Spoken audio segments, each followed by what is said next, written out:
ጀነራላት ትግራይ ሽጉጥ ከም ዝተማዘዙ ተፈሊጡሎ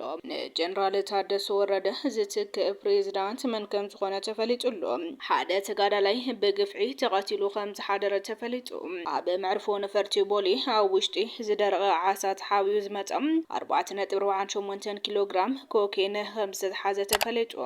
ስትራቴጂክ ድሮን ኢትዮጵያ ኣብ ሱዳን ከም ዝወደቀት ተፈሊጡ ዝብሉን ካልኦት ሓደሽቲ ሓበሬታታት ሒዝናልኩም ቀሪብና ኣለና ክሳብ መወዳእታ ዜናና ላይክ ሼር ሰብስክራይብ በመግባር ክትከታተሉ በخبرنا حدም كلتا جنرالات تግራይ ሽጉጥ ከም ዝተማዘዙ ተፈሊጡሎ ኣብ መንጎ ኣዘዝቲ ትግራይ መገመማዕ ከም ዝተፈጠረን ጀነራል ፍስሃ ማንጁስ ጀነራል ጆን መዲድ በዋና ኣዛዚ ዕጡቅ ሕወሓት ጀነራል ወድም በይተይ ዓይን ምራሕን ትግራይ ኣብ ትሕቲ ሻዕብያን ክትኸውን ፈጺምና ይንፈቅደን ብምዋል ምስ ጀነራል ታደሰ ወረደ ከም ዝተሰለፉን ኣብ ዝሓለፈ ናባኹም ምቕራብና ዝዝከር ኮይኑ ጀነራል ገብረ ዲላን ኮሎኔል ተወልደ ዕንበብን ውን ምስ ጀነራል ታደሰ ወረደ ተሰሊፎም ኣጻረቶም ጀነራላት ተሰሊፎም ከም ዘለውን ካብ ዝውተወሰኺ ኣብ ፖለቲካዊ መሪሕነት ውን ሓድሽ ኣሰላልፋ ተፈጢሩ እዮም ያካሳ ተኽላይ ዓለመ ገብሩ ሓደን ካልኦት ስሞም ዘይተጠቀሱ መራሕቲ ትግራይ ኣጻረ ሕወሓት ንምቅላስ ትግራይ ካብ ወራሪ ሻዕብያ ሓራን ውፃእ ምስ ጀነራል ታደሰ ወረደ ከም ዝተሰለፉ ናባኹም ኣቅሪብና ነርና ኣብዚ ሰሙን ኣብ መንጎቶም ጀነራላት ብዘሎ ኣፈላላይ ኣብ ደጀን ቢሮ ዕገርገር ከም ዝተፈጠረን ብጀነራል ወድም በይተይ ዝምራሕ ንሽመኛ ኣማኒላ ሰፋም እቲ ቢሮ ኣረክብን ኢሉ ናብ ደጀን ከም ዘምርሐን እቶም ጀነራላት ድማ ነናይ ባዕሎም ሓድርታት ሒዞም ከም ዝኸዱን ሽጉጥ ከም ዝተማዘዙን ተፈሊጡሎ እቶም ሽጉጥ ዝተማዘዙ ጀነራላት ጀነራል ታደሰ ወረደን ጀነራል ወድም በይተይ ከም ዝኾኑን ብ2008 ዓመተ ምህረት ውን ኣባይ ወልዱን ዶክተር ደብረጽዮን ገብረ ሚካኤልን ሽጉጥ ከም ዝተማዘዙ ይዝከር እዩ ጀነራል ታደሰ ንምትካ ዝጽበይ ዘሎ ሕጹይ ፕሬዝዳንት ኣይተ ማኒላ ሰፋ ከም ዝኾነ ተፈሊጡሎ ኣማኻሪ ጊዜያዊ ምምሕዳር ትግራይ ጋዜጠኛ ዳዊት ከበደ ከም ዘቃልዖም ድሕሪ 22 መዓልታት ፕሬዝዳንት ጊዜያዊ ምምሕዳር ትግራይ ሌተናንት ጀነራል ታደሰ ወረደ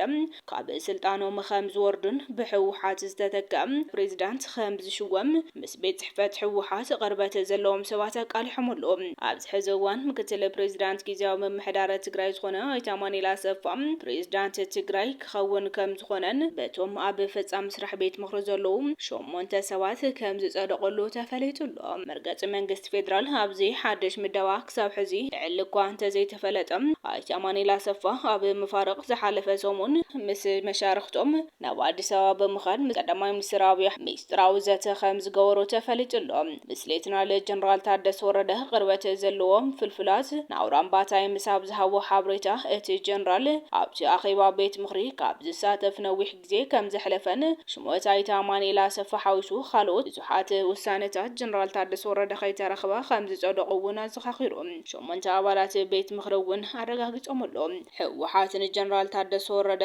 ብምልዓል ኣይተ ማኒላ ሰፋ ፕሬዝዳንት ትግራይ ንክኸውን ከም ዝሓረየን ብርሃነ ነጋሽ ዋና ኣዛዚ ሰራዊት ትግራይ ገይሮም ካብ ፍቃድ ፌደራል መንግስቲ ወጻኢ ከም ዝሾምዎም ውን ተፈሊጡሎ ኣይተ ማኒላ ሰፋ መልሲ ይብሎ መልሲ ኣይተ ማኒላ ሰፋ ሓበሬታ ኣውራምባ ታይምስ ማልምሸት ከም ዝፍለጥ ሰበር ዜና ኢሉ ዘቅርቦ ሓበሬታ ሓቅነት ከም ዘለዎ ማኒላ ሰፋ ምስ ዛራ ሚድያ ስታሊን ገብረስላሴ ዝገበሮ ናይ ስልኪ ወግዒ ኣረጋጊጹሎ ማኒላ ሰፋ ካብ ዝተዛረበ ነገራት ዳዊት ከበደ ኣብ ዘርጎ ሓበሬታ ኣብ ውሽጢ ጉጅለ ሕወሓት ብዘሎ ካልእ ሓይሊ ዝበሎ ከም ዝተዳለወን መንዮት ሓይሊ ዝብል ግን ካልእ ግዜ ከም ዘቃልዖ ገሊጹሎ እቶም 9 ኣባላት ዝሓዘ ሓይሊ መኸተ ካውንስል ንምድኻምን ንምፍራስን ኣብ ውሽጢ ትግራይ ሕወሓት ካብ ደገ ብዕቱብ ይሰርሕ ከም ዘለዎ ናብርሂሎ ኣይተ ማኒላ ሰፋ ምስ ፌደራል ርክብ ከም ጀመረ ተገይሩ ዝተገለጸ ሓቂ ከም ዘይኾነን ድሌቱ ውን ከም ዘይብሉ ሓቢሩሎ ወዲ መድህን ጀነራል ብርሃነ ነጋሽ መራሒ ሰራዊት ክኾን ተሓርዩ ዝተባሃለ ውን ሓሶት ምዃኑ ምስ ጀነራል ታደሰ ወረደ ጎንፂ ንምፍጣር ዝተሓሰበ ሽርሒ ከም ዝኾነ ምክንያቱ ጀነራል ታደሰ ወረደ ብርሃነ ነጋሽን ን50 ዓመታት ሓቢሮም ዝተቃለሱ ምሕዝነታዊ ርክብ ከም ዝነበሮም ገሊጹሎ እቲ ዝተዘርግሐ ሓበሬታ ንጀነራል ታደሰ ወረደ ውን ጽቡቕ ከም ዝኾነ ገሊጹ እዮም ብሓፈሻ እቲ ብዳዊት ከበደ ዝተወዝዐ ሓበሬታ ፍልፍሉ ኣብ ውሽጢ ውድብ ሕወሓት ከም ዝኾነን ኣብ ውሽጦም ከቢድ ጎንፂ ከም ዘሎ ብሩህ ዝገበረ እዩ ዘረባ ማኒላ ሰፋ